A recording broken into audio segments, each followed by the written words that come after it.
was defending the government's secret surveillance of your phone calls and emails. He and I had a wide-ranging discussion for my PBS program. It was his first interview since the surveillance effort was revealed. The president insists the National Security Agency's work is necessary and not invasive. So, point number one, if you're a U.S. person, then NSA is not listening to your phone calls, and it's not targeting your emails unless it's getting an individualized court order. That's the existing rule. There are two programs that were revealed by Mr. Snowden, allegedly, since there's a criminal investigation taking place, and they caused all the ruckus. Program number one, called the 2015 program. What that does is it gets data from the service providers, like a Verizon, in bulk. And basically, you have call pairs. You have my telephone number connecting with your telephone number. There are no names. There's no content in that database. All it is the number pairs, when those calls took place, how long they took place. At no point is any content revealed because there's no content in the database. So I hear you saying I have no problem with what NSA has been doing. Well, let me finish, because I don't. So what happens then is that the FBI, if in fact it now wants to get content, if in fact it wants to start tapping that phone, it's got to go to the FISA court with probable cause and ask for a warrant. But has FISA courts turned down any request?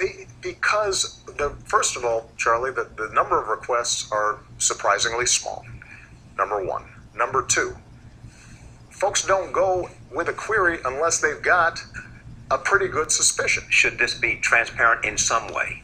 It is transparent. That's why we set up the FISA court. Look, the whole point of my concern before I was president, because some people say, well, Obama was this raving liberal before, now he's, Dick Cheney. Dick Cheney sometimes says, yeah, he took it all lock, stock, and barrel.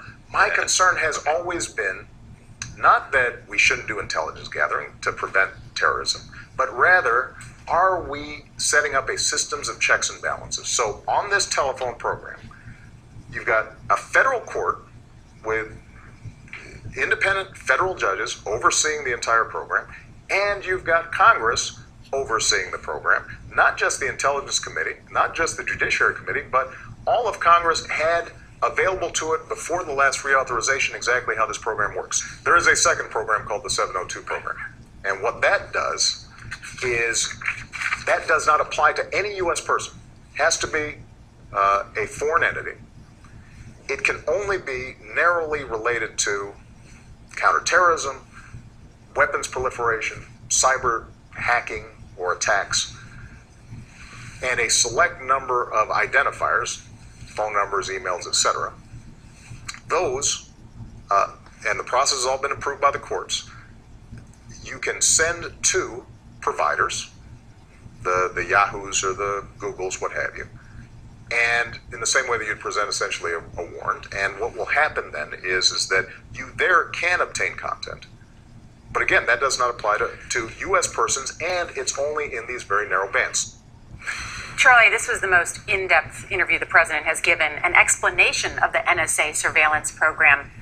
Why did he give you 45 minutes? He wanted to have a conversation, I think, about these issues that he thinks are there, that America's concerned about it. And he wanted to engage in a way that there was a back and forth about them and have a chance to let people feel and see his thinking on these important issues. I kept reading through it and thinking, here's the president explaining the surveillance program 702. He called it the 2015 program, really in detail trying to defend and explain it in very clear terms to people what exactly the government is doing.